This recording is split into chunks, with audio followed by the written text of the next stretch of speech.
It's an exciting day. The green V8-S is going to the NEC Classic and Restoration show. That hasn't moved for quite a long time, and unfortunately I had all of these great ideas about pulling the old fuel tank out, taking a new one with me, and then at the show fitting the new fuel tank, the new fuel pump, and all of the problems with the fuel would be addressed, and then it should start on the key rather than off a jerry can. And the other thing I was going to do was to replace the rear brakes and one of the brake pipes that's rusted through, so I could actually drive the thing around. Unfortunately, it is now Wednesday morning, the setup day is tomorrow. I haven't got any time left. I'm not even taking the car up to the show. Spitfire Trading is doing it for me, which is incredibly kind of him and gets me out of a hole, and I won't actually be at the show till the Sunday. But nevertheless, the car is going. That's the important thing, because people want to see the car, not me. So we will get the car out of that pile of crap onto the trailer. I'll remove my jig, and then we've got some cars to move about.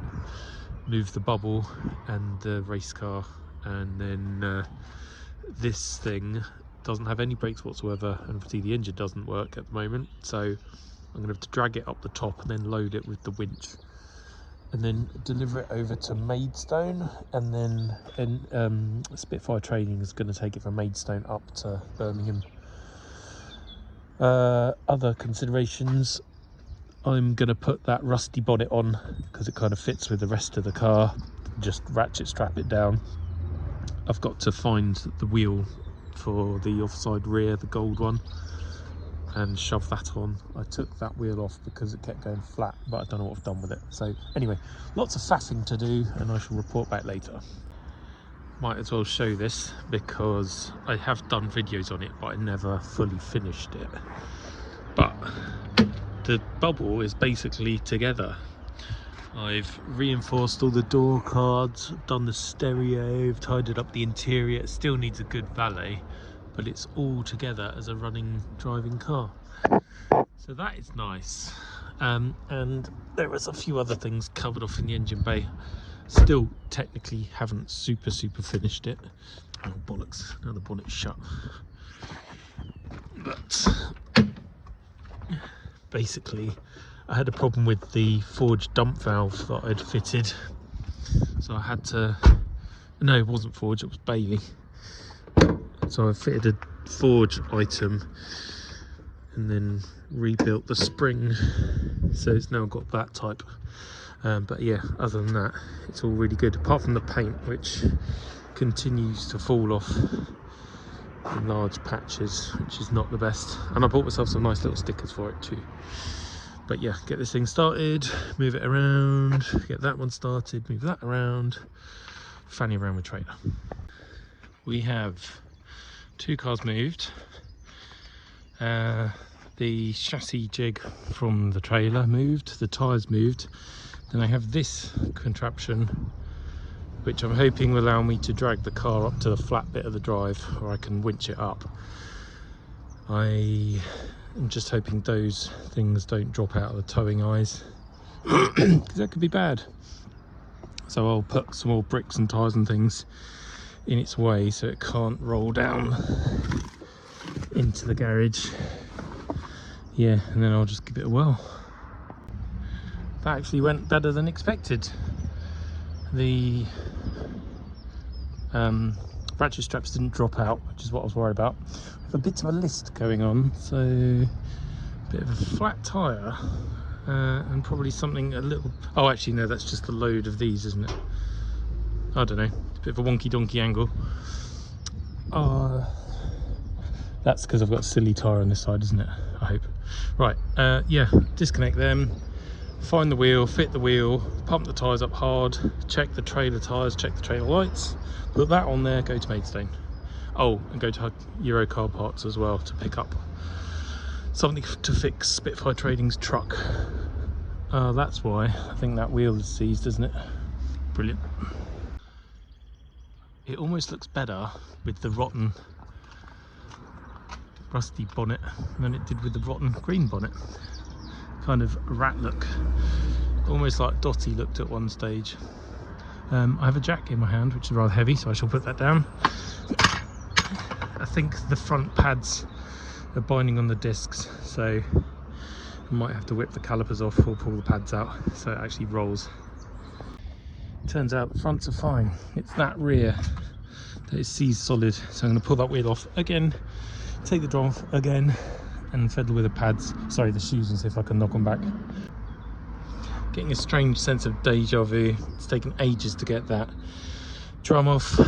Behind I've found a broken spring, which might be why it's sitting at a funny angle.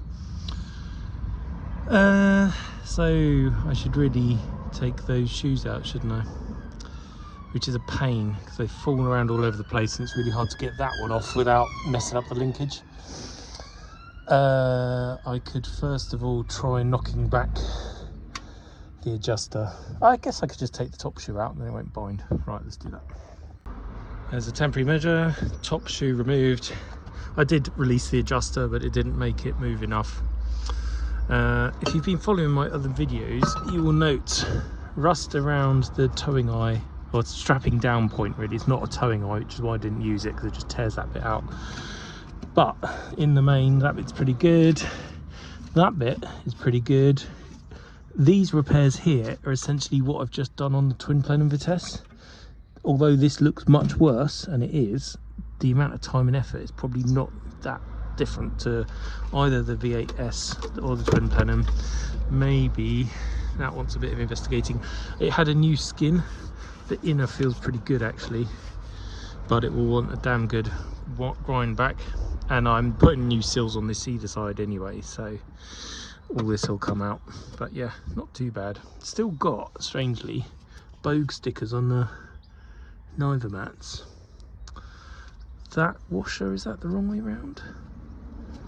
No, that is the right way around. They might be original, I don't know. Right, more doing stuff, less chatting about stuff. First thing, get that back on. Check it spins. Yeah, that'll be fine. Cool, good, right. Progress. That, ladies and gentlemen, was hard work, but it's on. You will note the car is on backwards, which is not ideal because you really want decent nose weight on the towing coupling. So I've brought the car as far this way as I can get it, and at the moment the ignition hasn't been on that car, so it will settle again. But I'm only doing a short sprint down to Maidstone, so when I get to Maidstone the car is going to be unloaded off that trailer into a lorry the correct way around and another car will be going on that trailer, and then they're off to Birmingham. So I'm so out of breath. Yeah, ratchet straps on, check tyre pressures on the trailer in my car, do my lights. The lights work actually, I've already checked them, and then off we go. I'm hoping when I get to the rear everything will be on. Oh yeah, trailer whisperer strikes again, that's good. There was some rust, or I don't know, corrosion crap. Let's clean that off with some emery Brillo stuff and WD-40. Trailer has air. I've put some more air in all of the car tyres so it's easier for the guys to push. Ratchet strap the bonnet on because that's not bolted, it's just wedged in at the front with its hinges, and then that strap holds it on. So we are good to go, I think. How posh is this? Covered transport for a turdy old Rover up to the NEC. So the plan is that comes straight off the trailer, straight in the back of that. Trailer then goes on the back of the lorry and off they go. Yippee! Okay.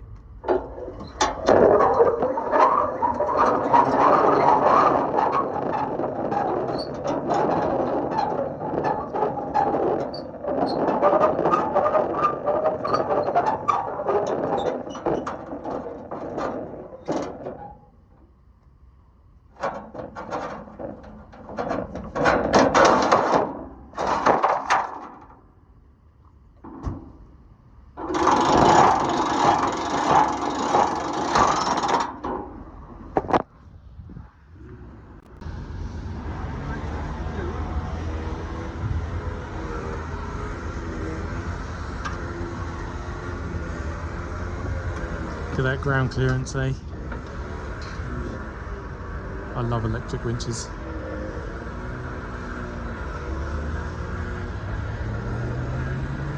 How much rust fell off? Quite a lot. Oh well, saves me chopping it out later. Oh look, green paint as well. Crusty.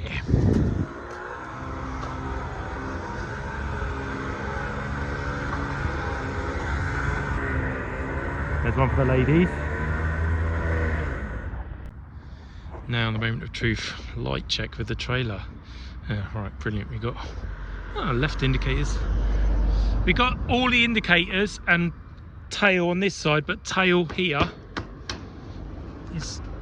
Oh, there we go. Good. Yeah, tail is a bit intermittent on this side, but it's all right now.